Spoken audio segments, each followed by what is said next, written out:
So this little girl is new to this space. She's new to me. Do you see the lowered body orientation, how she's really crawling along? Very good girl. Very good. Yeah. So she, that's a good puppy. She pushed through on her own very well. Really the biggest tension we saw was the body orientation, but she's sniffing, she's pushing through. She didn't need help. She just needs a bit of time. So if you bring her somewhere, see, look at this, it really doesn't take her long. And she's low and she's kind of checking things out. Ask people just to wait to greet her. Let her get comfortable. When you see her standing taller and you see that tail moving and she's looking good, then they can say hello. So what we don't want to do is have her stressed and then pile more stressors on top, because then what happens is she ends up having a bad association with stressors, right? So we want them when they're feeling it, all dogs, we want them when they're feeling uncomfortable, get them comfortable, and then they can interact with something new. Yeah, good job, yeah. So she's very good, she just needs time. You don't even need to do anything except for ask people to just wait to greet her. She just needs a minute to overcome things on her own. You're very good at this game. How are you? Pretty, pretty girl. Yes, hi. Who am I? Hmm? Who am I? Oh, you decided I'm okay. You decided I'm okay? Oh, that's good. Huh? That's good. And she's off.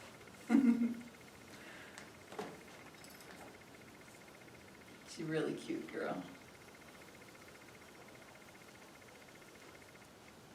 So we're seeing that she's really checking things out a lot, spending less time with me. When she was visiting with me, she really enjoyed visiting with me. Yeah, hi. Hi, hi, hi. Now she's wanting to play a little. Yeah. Hello. Hello, pretty girl. Hello, pretty girl, using her teeth on me. So I'm not going to stop her while we're doing assessments, but when you bring her home, we have some nipping materials for you to help her learn not to nip. There's one in the kit, and if you find you need a bit more help, you know, after a few weeks and stuff, if you find you're still needing a bit more help, just go to the members only page.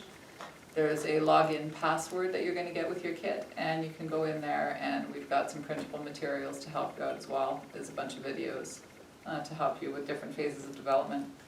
So higher environmental focus, we have to realize that when we bring her somewhere, she's going to be very easily distracted. So what we need to do is help her learn and develop the skill of being responsive no matter where you are, no matter what's going on in the environment. So you can't get a perfect response in your home and expect that everywhere else. We get the perfect response in our home, then we take it to different environments and keep building and building and building on her abilities. So go to the members only page, and we've got the video series for when she's this age. Puppy puppy. And then when she's an adolescent or pre-adolescence into adolescence. So we have 3 different video series for you. And it's basically going to help you teach her to be responsive no matter where you are. So we're going to go on to our next exercise, checking in, which is a very good exercise, especially for puppies with higher environmental focus.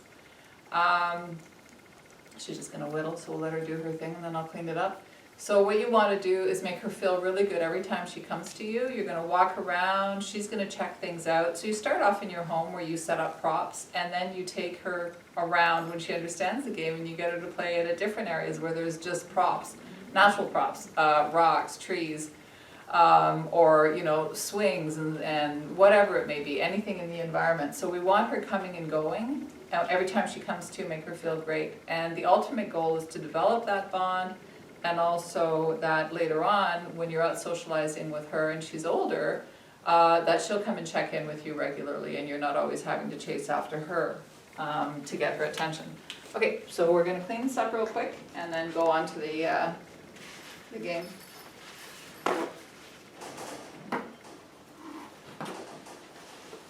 Don't step in it. Oh, good job. You dodged it all together. Yeah. Oh my goodness, are you going to come help? Now we're getting excited, eh? Okay, so I'm going to start walking around. Good job, good job. So didn't connect with me. Good girl. Good girl. Definitely connected there. Good girl. Good. We want that connection because we want her to want this feedback from us. If we're giving her affection and she's looking all over the place, we're not getting the exercise done. Very good puppy. Yeah.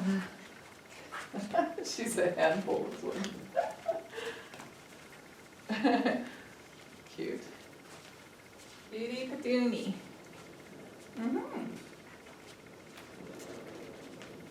Very, very good. Very good. Okay, so we're gonna show her some toys here. What's this? What's this here? Because remember, we don't want her glued to our side, we want her coming and going, so sometimes you need to engage her. So you're getting the gist of what it is that we need to do here. And now we'll go on to our next exercise. Good job. Okay, she wants to go.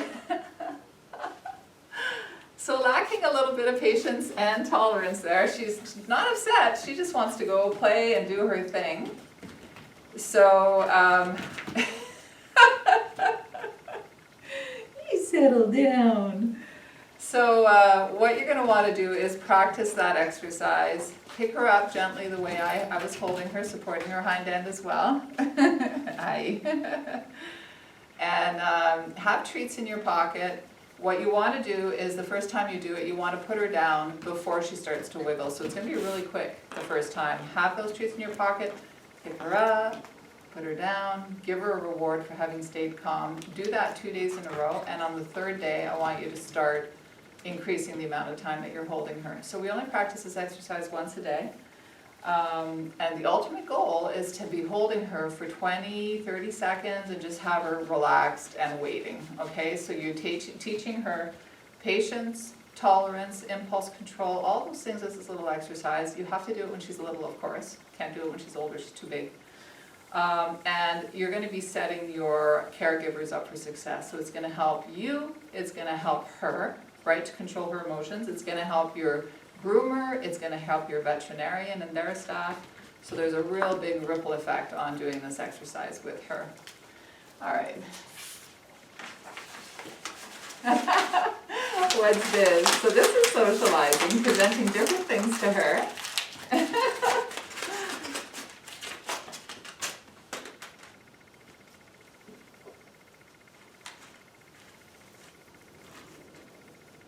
Good girl! That's a good job! Yeah, good puppy! So she didn't bring it back to me, but she was engaged, she was focused on it, and the nice thing is every time I praised her, she was responsive to that. So when you're praising your puppy, when we praise her and we're excited, she's excited. Let's, do you see what I mean? So what we want to do is calm ourselves down. So watch. Puppy, puppy, puppy, hey, puppy, come. Good girl, good.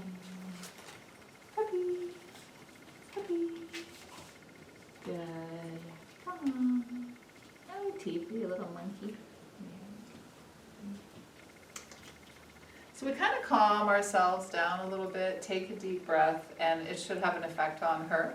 What I would suggest, because her excitement level is so high, I mean it's adorable, but it's very high, when she's quiet and it's the end of the day and you're all relaxed and just chill, just place your hand on her when she's resting. You don't need to pet her or anything, just have your hand on her and breathe deeply. We want to make that association with your hand and your calm energy to help her calm down, okay? So what will happen is you'll find that when she's out and about, and if you do that, especially if you do it a little bit every night, you'll find that your own touch and your own breath will affect her energy and calm her down a little bit when you need her to. It's a lot better than letting her get really crazy and then trying to physically hold her down. And it absolutely, absolutely works when you practice it and you do it properly. Okay, we'll go on to our food rewards. Let's see how she does with that. So of course we want to use food with our training. What's that? because we lure her to learn the exercises. Look how excited she's getting. So she may have a bit of a hard time focusing when you bring treats out. And if that's the case, just use just use a different type of food if she gets really excited about the puppy treats. Use a piece of kibble or a piece of vegetable to lure her and teach her. And when she understands the exercise, then you could reintroduce this exciting treat. But she may be fine. You might get her home and she might be totally fine. She's not too bad. She's able to, she's not bouncing all over the place right now, and she's able to stay focused on the treat.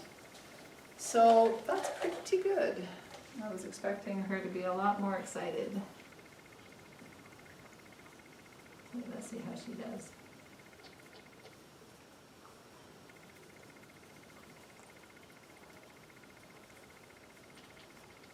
Good girl. Very good. Excellent. So she was able to control the movement of the cup. She stayed focused. She got her reward. Her energy is good. So fantastic. Yeah, really nice. All right, we'll go on to our next exercise. Are you done? I think you're done. Here, come here, baby. Boop. And boop. There we are. Okay. And party time.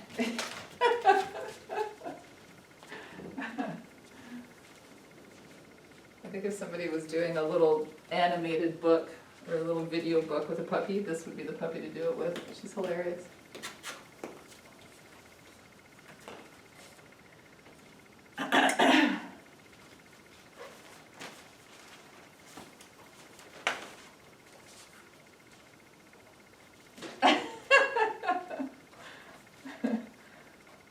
Oh my goodness. How am I going to do this exercise? There we go. Okay, big startle. You saw her drop and crawl, but quickly. Coming over to me, looking around. Body positioning's not bad. So we want to engage the body and the mind. When she's looking to us for direction, we don't want to coddle. Puppy, puppy! Yes, good girl. Very good.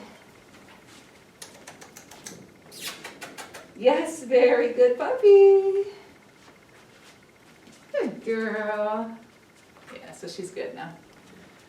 Okay, so what's this thing here? Oh, you're gonna whittle again? Let's clean that up. Clean that up and then we'll finish up.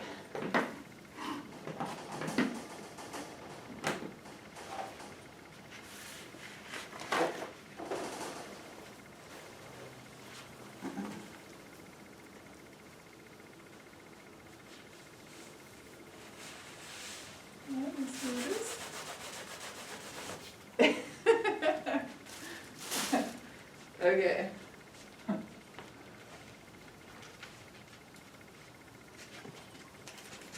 What's this? Yes, very good. Very good. Good girl. Good puppy. Yeah.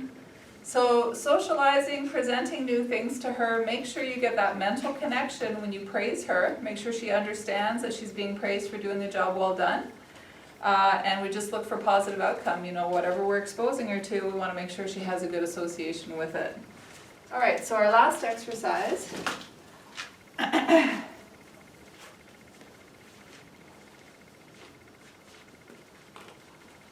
Very focused, very quick.